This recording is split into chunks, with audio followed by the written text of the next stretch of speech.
Shalom, family. Happy Day of Atonement. I pray all everybody's out there that's fasting is staying strong and staying in the scriptures. And let's give all praise to the Most High and blessings to His Son. Today's lesson is going to be about Noah's covenant with the Most High. And let's get right into the lesson. This is Genesis chapter 6, verse 1. And it came to pass when men began to multiply on the face of the earth, and daughters were born unto them, that the sons of God saw the daughters of man, that they were fair, and they took them wives of all which they chose. And the Lord said, My spirit shall not always strive with man, for that he also is flesh, yet his days shall be 120 years. Verse 5. And God saw that the wickedness of man was great in the earth, and that every imagination of thoughts of his heart was only evil continually. And it repented the Lord that he had made man on the earth, and it grieved him at his heart. And the Lord said, I will destroy man, whom I have created from the face of the earth, both man and beast, and the creeping thing, and the fowls of the air, for it repenteth me that I have made them. So this is why the Most High had to cleanse the earth, because mankind was being wicked and being violent and not being righteous. But in verse 8, it's going to tell you why Noah, Salakia, why the Most High chose Noah to establish a covenant with him. And this is the book of Genesis, chapter 6, and verse 8. But Noah found grace in the eyes of the Lord. These are the generations of Noah. Noah was a just man and perfect in his generations. And Noah walked with God. And Noah begot three sons, Shem, Ham, and Japheth. The earth also was corrupt before God, and the earth was filled with violence. And God looked upon the earth, and behold, it was corrupt, for all flesh had corrupted his way upon the earth. And God said unto Noah, The end of all flesh is come before me, for the earth is filled with violence through them, and behold, I will destroy them with the earth. So the Most High is just reiterating why He's going to destroy the earth, because it was given into violence, wickedness. But Noah was perfect in his generations, him and his sons, Shem, Ham, and Japheth. And Ham is the father of Canaan, and Shem is the founder of the Israelites, the blacks, the Native Americans, and the Hispanics. Just a little info for y'all. And Genesis chapter 6, verse 14 is going to get into the building of the ark. And let's start at verse 14. Make thee an ark of gopher wood. Room shalt thou make in the ark, and shall pitch it within and without with pitch. And gopher wood, for anyone that want to know, I went and looked it up. Gopher wood is a mysterious, sturdy, water-resistant wood. Though its exact identity is unknown and may be extinct, it's been suggested to be cypress, pine, or teak. So, I mean, it's probably extinct by now, but that's just what it probably could be. And let's pick back up at verse 15. And this is the fashion which thou shalt make it of. The length of the ark shall be 300 cubits. The breadth of it 50 cubits, which just means width, and the height of it 30 cubits. And just for comparisons, an NFL football field is 360 feet long. So the arc was 300 cubits, which equals up to about 450 to 510 feet. So the arc was a little, probably about 90 feet longer in length than an NFL football field. And it was 50 cubits in breadth, which is width. And that equals to 75 feet. So it was 75 feet wide, which is almost two school buses. And it was 30 cubits in the height, which equals to about 45 feet. And That's about the height of the Hollywood signs that's in LA. So if anybody out there in California, Los Angeles, the signs that's on the hill that says welcome to Los Angeles, I think that's what it says. That's about the height of the arc from the bottom to the top. So that's just a comparison for anybody wondering the size of the arc and what it would look like. And let's pick back up at verse 16. A window shalt thou make to the ark, and in a cubit shalt thou finish it above. And the door of the ark shalt thou set in the side thereof with lower, second, and third stories shalt thou make it. So the ark was 3 stories. And Salakia, verse 17. And behold, I, even I, do bring a flood of waters upon the earth to destroy all flesh, wherein is the breath of life from under heaven, and everything that is in the earth shall die. So the Most High is going to bring the flood to destroy all life on earth besides Moses, Salakia, Noah and his sons, Shem, Ham, and Japheth and their wives, and all the animals that's going to be aboard on the ark. And verse 18 talks about the promise of a covenant that the Most High is going to establish with Noah. And this is just a promise, not the official covenant. In Genesis chapter 6, verse 18. But with thee I will establish my covenant, and thou shalt come into the ark, thou and thy sons, and thy wife, and thy son's wife with thee. And of every living thing of all flesh, two of every sort, shalt thou bring into the ark to keep them alive with thee. They shall be male and female, of fowls after their kind, and of cattle after their kind, of every creeping thing of the earth after his kind. Two of every sort shall come unto thee to keep them alive.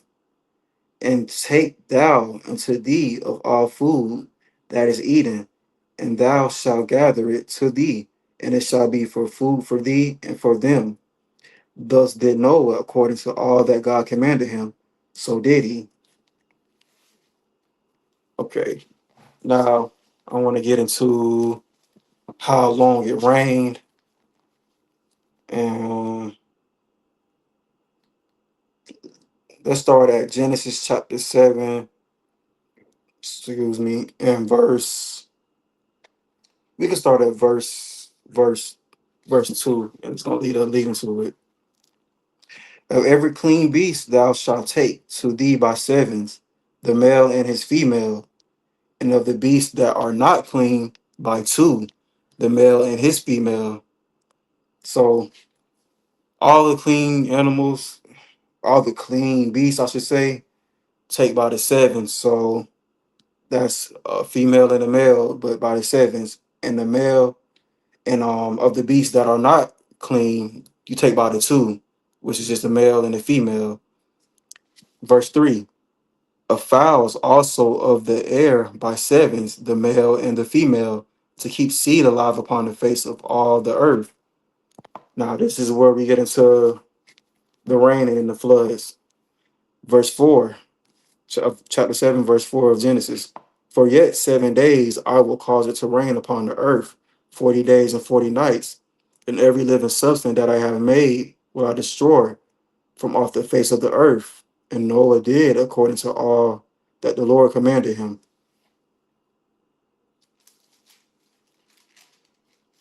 Okay. Now, let's see. What do I want something else? Mm, do I want something else? Okay. The flood. Yes, okay. Let's get into the flood. This is the book of Genesis, chapter 7, and verse 11. In the 600th year of Noah's life, in the second month, the 17th day of the month, the same day were all the fountains of the great deep broken up, and the windows of heaven were opened, and the rain was upon the earth 40 days and 40 nights. And the self same day entered Noah and Shem and Ham and Japheth, and the sons of Noah, and Noah's wife, and the three wives of his sons were with them into the ark, they and every beast after his kind, and all the cattle after their kind, and every creeping thing that creepeth upon the earth after his kind, and every fowl after his kind, every bird of every sort. And they went in unto Noah into the ark, two and two of all flesh, wherein is the breath of life. Okay, and then let's I want to kind of get to the point.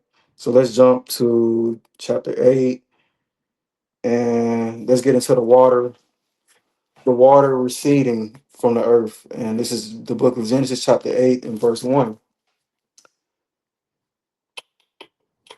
And God remembered Noah and every living thing and all the cattle that was with him in the ark. And God made a wind to pass over the earth, and the waters as- assuaged. The fountains also of the deep and the windows of heaven were stopped, and the rain from heaven was restrained, and the waters returned from off the earth continually. And after the end of the 150 days, the waters were abated. Verse 4. And the ark rested in the 7th month, on the 17th day of the month, upon the mountains of Ararat. And the waters decreased continually until the 10th month. In the 10th month, on the first day of the month, were the tops of the mountains seen. And verse 6, this is going to get into the raven and the dove sent forth. And let's just get to it. We can read verse 6. And it came to pass at the end of the 40 days that Noah opened the window of the ark which he had made, and he sent forth a raven which went forth to and fro until the waters were dried up from off the earth. Also, he sent forth a dove from him to see if the waters were abated from off the face of the ground. But the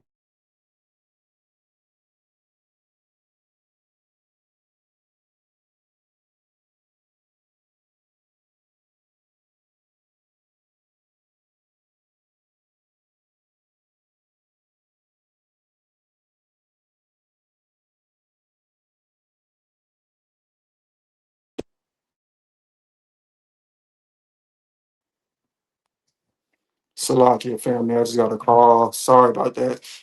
Um, uh, we can pick back up at what was that verse 9. But the dove found no rest for the sole of her foot, and she returned unto him unto the ark, for the waters were on the face of the whole earth. Then he put forth his hand and took her and poured her in unto him into the ark. And he stayed yet other 7 days, and again he sent forth the dove out of the ark. Mm, let's get dropped down to verse 13. And it came to pass in the 601st year, in the first month, the first day of the month, the waters were dried up from off the earth. And Noah removed the covering of the ark and looked, and behold, the face of the ground was dry. And in the 2nd month, on the 7th and 20th day of the month, was the earth dried. Okay, let's go to chapter 9 to get the covenant. Well, let's start off with the blessing that God gave to Noah. And this is the book of Genesis, chapter 9, verse 1. And God blessed Noah and his sons and said unto them, be fruitful and multiply and replenish the earth. And the fear of you and the dread of you shall be upon every beast of the earth and upon every fowl of the air, upon all that moveth upon the earth, and upon all the fishes of the sea. Until your hand are they delivered. Verse 3. Every morning, every moving thing that liveth shall be meat for you, even as the green herb have I given you all things. But flesh with the life thereof, which is the blood thereof, shall ye not eat. Let's drop down to verse 6. Whosoever sheddeth man's blood, by man shall his blood be shed. For in the image of God made he man. So basically, don't be out there committing murder and killing people and shedding innocent blood. because that's not righteous, and that's the main reason why the Most High flooded the earth the first time, because there was a lot of violence, and Noah was the only person that was being righteous on the earth, which is why he established his covenant with him. And let's drop down to verse 8. This is the book of Genesis, chapter 9, verse 8. And God spake unto Noah and to his sons with him, saying, And I, behold, I establish my covenant with you, and with your seed after you, and with every living creature that is with you, of the fowl, of the cattle, and of every beast of the earth with you, for all that go out of the ark, to every beast of the earth. And I will establish my covenant with you. Neither shall all flesh be cut off any more by the waters of a flood, neither shall there any more be a flood to destroy the earth. So the Most High is just letting it be known he won't destroy the earth with a flood anymore or with water. And that's his going to be that's his establishing of his covenant. It was a movie a couple years ago called 2012. I don't know if anyone's seen it, but it just went into how the world was going to end. It had earthquakes, tsunamis, and what else? What else? What else? Volcanoes erupting. But the Most High already said he wasn't going to destroy the earth or water, so you could take some tsunamis out the picture. But the volcanoes and the earthquakes, of course, that's another thing. But he's not going to destroy the earth for water no more. So that would be, that would be false. And then let's get straight to the token that the Most High had with the earth, and that would be Genesis chapter 9, verse 13. I do set my bow in the cloud, and it shall be for a token of a covenant between me and the earth. And it shall come to pass when I bring a cloud over the earth, the bow shall be seen in the cloud, and I will remember my covenant which is between me and you, and every living creature of all flesh. And the water shall no more become a flood to destroy all flesh. And the bow shall be in the cloud, and I will look upon it, that I may remember the everlasting covenant between God and every living creature of all flesh that is upon the earth. And God said unto Noah, This is the token of the covenant which I have established between me and all the flesh that is upon the earth. And the sons of Noah that went forth of the ark were Shem and Ham and Japheth. And Ham is the father of Canaan. These are the three sons of Noah, and of them was the whole earth overspread. So that's going to be the end of the lesson of the Most High and how he establishes covenant with Noah. I pray everyone got good edification and learned something new. And shalom, family. Until next time, peace and blessings. Godspeed. Everyone be safe.